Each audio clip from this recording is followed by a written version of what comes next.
Well, we can think of no one better with whom to wrap up this mini-series edition of Dead Air than one of our favorite people to talk to from way down Mexico way, John Mayer. John, hi. You're one of my favorite people to talk to, both of you guys as well. Hello. Sweet of you to say. How's it going down there? Great. Great. I mean, we get to play at night and have vacation in the daytime. That only does good things for the music. Yeah, I was thinking this is a distinct experience from playing the gig, getting on the tour bus, getting to the next town, playing the gig. This has both leisure time and aesthetically pleasing time in terms of the surroundings and all that. I'm sure it affects the music. Absolutely. People end up on the stage from being on the beach. We see each other on the beach. We hang out. And it's the only time I think we ever really break bread together, like twice a day. People go off and do their thing, and some people leave early, and we meet back up on the stage, and we know each other from having seen each other on the beach that day, which is quite a bond to have on stage. That's great. Well, let's talk about getting back together. You know, first shows since last summer's tour. Yeah. It didn't seem to take much time for you guys to get back up on the bicycle and get up to speed. Did it feel that way? Yeah, it takes me one set to sort of switch hats, you know. I'm the guy from home still in the first set, where I'm still very kind of kinesthetically aware of what I'm doing. I'm aware of my movements. And then by the second set, especially last night's whole show, I found that lack of self-awareness again, where I could just go into the music. Oh, and to do that, and to only have one full show to do that, to get up to, like, you know, where we would normally 4 years ago have to hit the center of a tour to do that. This is just, it's almost like we've done all the work. Now we can enjoy the tenure of being in this band. We know the music's going to be there when we pick up the instruments. Nice. And how about that new guitar? Yeah, it's sort of what I've been going after. Obviously, what I've been going after the whole time. Of course, I have a replica of Jerry's Wolf guitar that was commissioned by Doug Irwin, the original builder, which I think is, to me, why I'm holding it. I don't know that it would have made it into my hands on stage if it weren't blessed by the original luthier of the guitar. I actually was looking at Irwin's Instagram page, and I realized that he had, or, you know, his son, I think, had DM'd me like 2 years ago. Hey, reach out. You know, Doug's got a guitar in mind for you. And I went, oh, I was late to this DM. And I think I was aware that this guitar was coming out. And so they wanted to get it into my hands. And so I went over to Bill Asher's guitar shop. He's a great builder out of LA. And he had the guitar there, and I plugged it in and played it and went, well, now, here you go. Here it is. And it's changing the way that I play a little bit, because the way that guitar is constructed, I'm not quite able to do my thing exactly as I want to do my thing. And it pulls me more into playing along with the music a little more the way that it was written, because that guitar is so specific to a certain style of playing. It's got a very long scale length, which means you can't do these wide bluesy bends.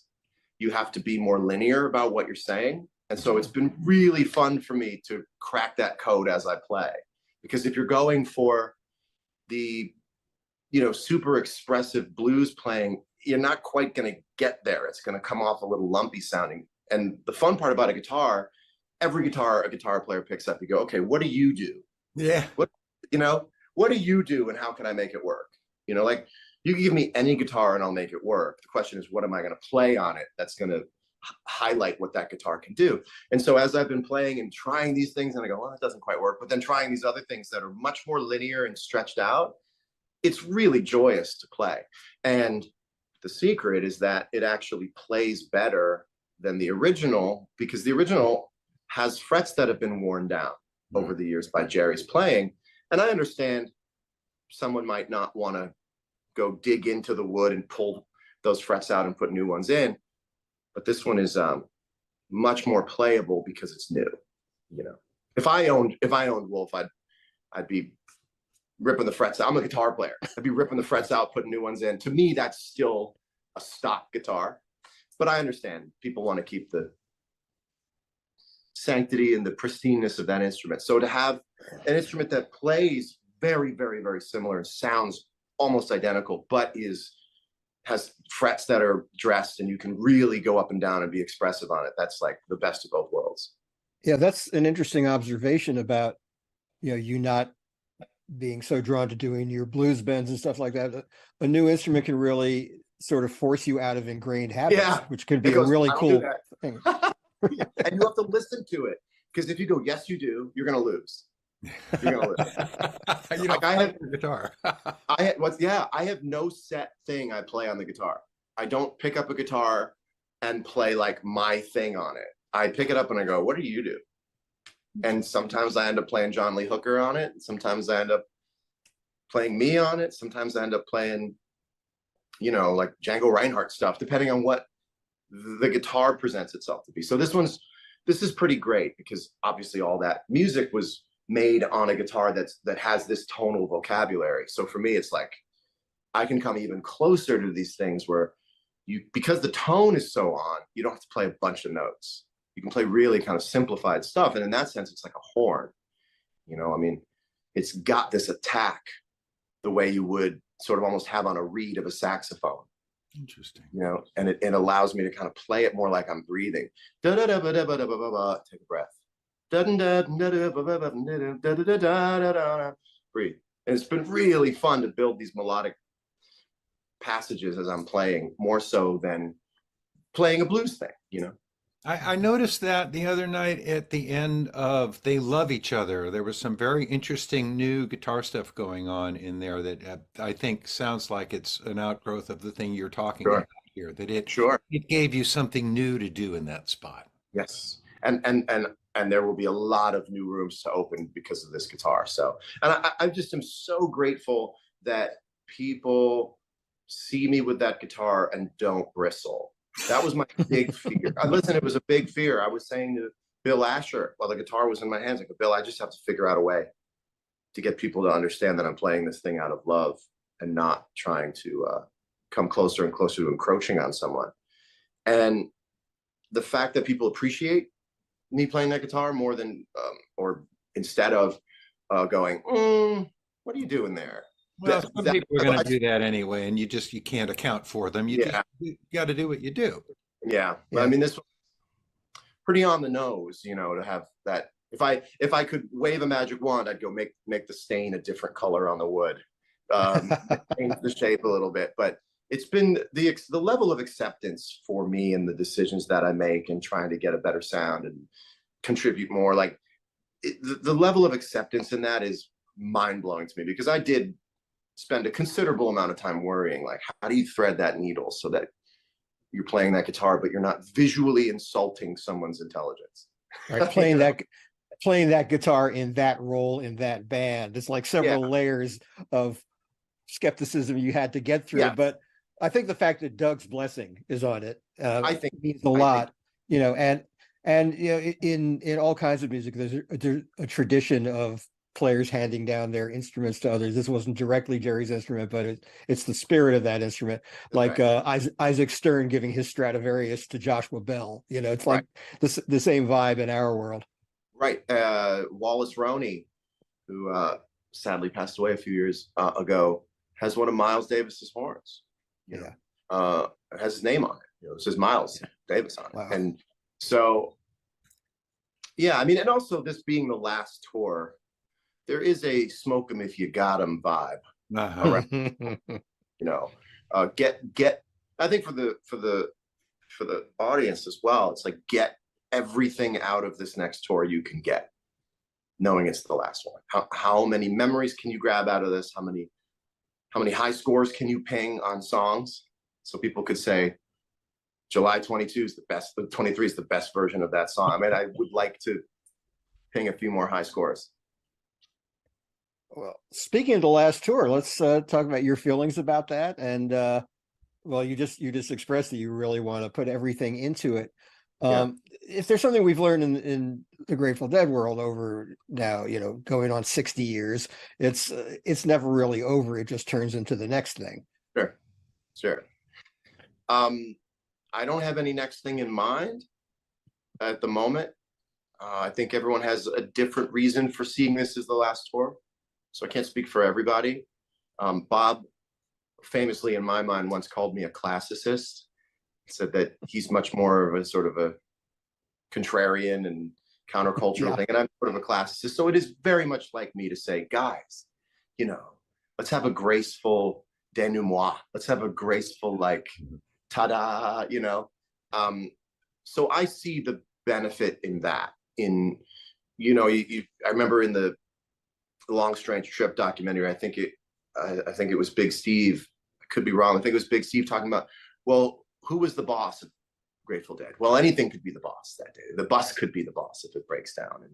And I just like the idea of us being the boss of this in terms of who calls the shots or what circumstances call the shots. I like the idea that it's in our name that we say, this is the last go round. Again, smoke 'em if you got 'em. Whatever is left that you want to get out, that you want to celebrate, let's go do it synchronously, knowing that this is the moment we get to have. A lot of times you look back, you go, didn't know that was the last moment. You know, and I think there's a power to saying, no, let's be aware this is the last moment and celebrate it in the moment.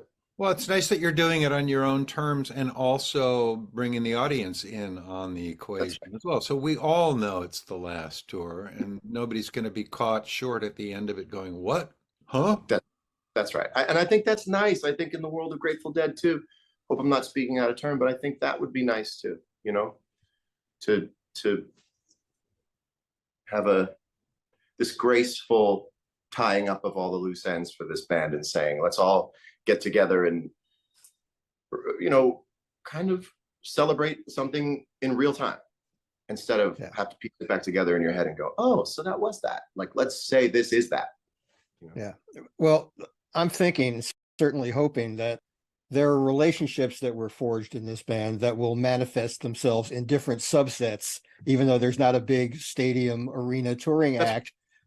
And it might lend itself to more spontaneity, less having to plan the tour 2 years in advance and all that. And it may breed some really cool new stuff because of that. That's right. Yeah. You know, what's that, David? I just don't want to imagine a world in which you and Jeff Chimenti never play together again.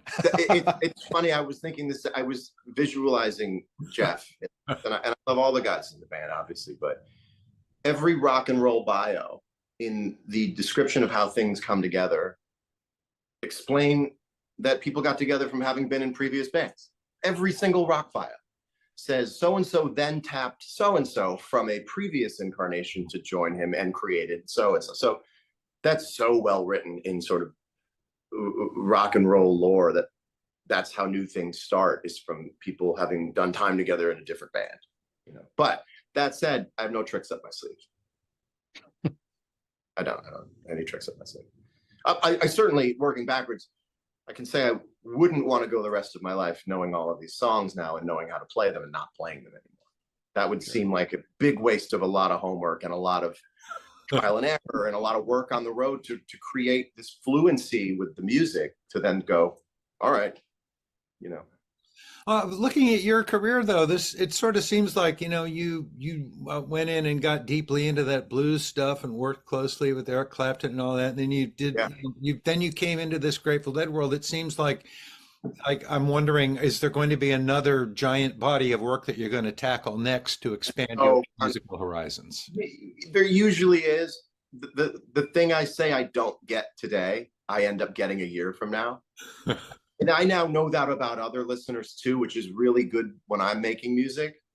I can say to myself, you don't have to get this now. I mean, to think that this music I love, this Grateful Dead music I love, was around when I was 4 and I didn't know it. And it was around when I was 15 and didn't really know it. And it was around when I was 25 and I didn't really know it, you know. And then 10 years after that, boom, you get hit with it. I didn't get Bob Dylan until I was in my early 30s. You know, so the bands I say I don't get today, there's no telling if and when I end up loving them and finally getting it, and then saying to someone, give me every Pink Floyd record you've got. Right. You know? Well, I was going to ask, what are you digging today? What is current stuff that's getting to you, if any? I just still listen to so much Bill Evans. I just put on Bill Yeah. Evans and I go, there are a lot of parallels between that and Grateful Dead in that there's no other music like it. And it's almost not music in the sense that you would shuffle it with anything else. You go to it in a very kind of monological way. I don't know that there's anything that I'm flipping out about right now. I think go back to the classics. What's really interesting is that I would have expected the music that I make to just keep going out to pasture as the years go on. And something really interesting's happened in the last 5 years or so, if not a little longer ago, where people who you would expect not to know you and to just have their eyes dead set on whatever is new coming out are discovering music from the 70s, 80s, 90s, 2000s. It's all completely anachronistic. And we live in this very sort of an era without timestamps. And so more people are discovering what I've already done 20 years ago today than they did 10 years ago.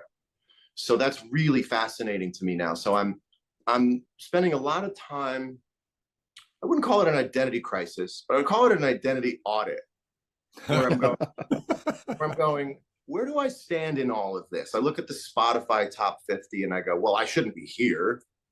You know, where do I go? Where would you like me to be? And so I'm having this little moment of trying to distinguish what belongs to me, what I should keep doing, what do I want to evolve from, what do I want to embrace this many years in, is going like, that's me. You know, I think at a certain age you go, well, this might just be what I do. You know, you might not ever get the indie dirt floor recorded live record out of me. Might just never get that. My signature moves might be set already, you know?